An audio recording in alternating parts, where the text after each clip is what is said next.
今日我會用8分鐘嘅時間帶大家極速精通 DSE 嘅中文實用物。好啦，咁我哋正式入題之前呢，我哋介紹下乜嘢叫做 DSE 先。咁 DSE 嘅全稱咧就係香港中學文憑考試 （Hong Kong Diploma of Secondary Education Examination）。咁咧我哋就攞頭一隻英文字母啦，簡稱咧就係 HKDSE 嘅。好啦，而中文卷咧喺 DSE 入面咧都被稱為死亡之卷。咁點解咧？就係因為佢喺咁多科入面咧，一致被中學生認為咧係最難掌握嘅一份卷啦。同時咧，佢嘅合格率咧都係比較低嘅。好啦，咁至於咧，我哋都介紹一下呢個 DSE 嘅分數喎。咁咧分別就係 U 到5星星啦，而5星星就係最高，U 咧就係等於 fail 嘅意思，就係不予評級啦。好，跟住咧就係我哋會介紹一下中文 DSE 卷喺2012年開始，佢到底係由邊幾份卷去組成㗎啦。咁2012年之前咧就係會考嘅年代嘅，咁12年之後咧先至係正式進入 DSE 嘅年代嘅。咁由卷1到卷4啦，再會有 SBA 嘅，分別就係閱讀卷、寫作、聆聽部分及綜合能力、説話卷同埋 SBA 嘅。咁由2020至2023年開始啦，就因為疫情同埋各種不可抗力嘅因素關係啦，就咧刪減咗説話卷。咁去到2024年咧，就係徹底將卷3同卷4嘅聆聽綜合同埋説話咧係刪除嘅。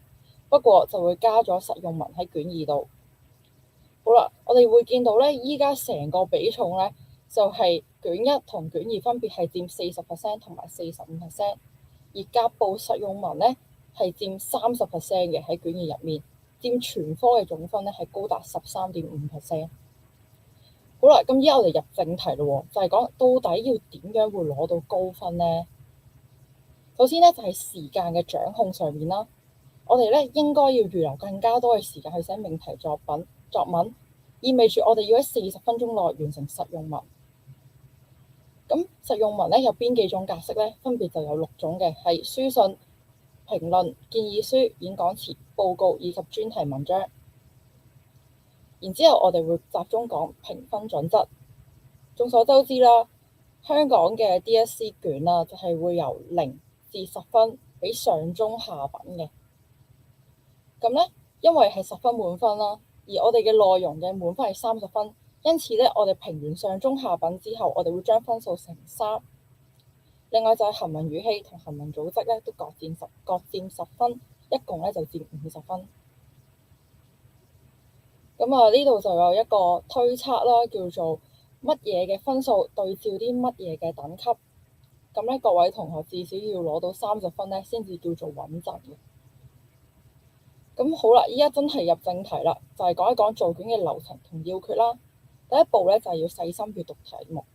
咁咧如圖所示啦，大家會見到用到2隻色嘅，紅色嘅咧我哋會間低一啲寫作目的嘅，藍色嘅咧就係其他嘅資訊啦，一啲背景、身份、文章嘅類別、資料嘅分類配對嘅。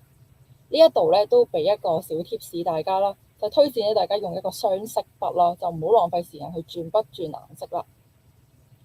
好啦，第二步咧就係一定要細心去配對啦。我哋會見到咧呢一個圖片所示啦，就會分翻唔同嘅段落，分翻唔同嘅類別嘅。1就係第一段啦，2就係第二段，會提醒自己寫啲乜嘅。好啦，第3咧，跟住都會見到啦，呢一度咧就係要去配對翻落頭先嗰個資料1度啦，就會有一啲人支持，一啲人去反對嘅。咁大家要去配對正確啦。好，咁我哋咧第2步就係嚟到點樣寫呢個文章框架啦。我哋咧首先開手啦，就要去抄寫資料1、背景、目的、身份，反正咧全部直抄就可以噶啦。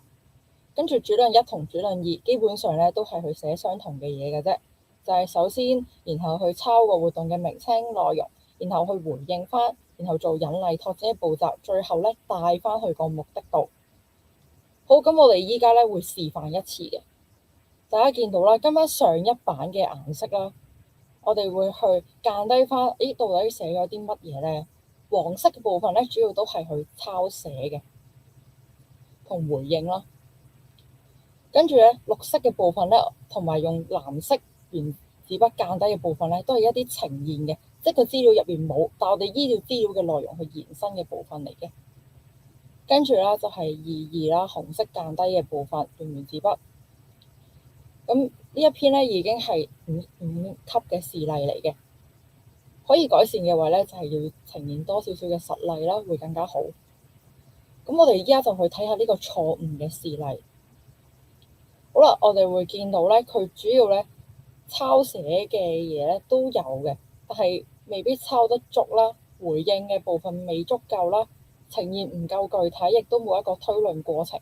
更加嘅重要咧，就係佢冇帶翻去目的度。所以結論就係咧，各位同學千祈唔好過分延伸推論啦，唔好寫一啲資料根本冇嘅嘢啦。第二啦，就係記得要背誦個意義，唔同題材相關嘅詞語，記得個格式，最緊要咧就係操卷。好啦，咁希望咧大家嘅 DSE 加油啦，可以取得5星星嘅成績入到大學。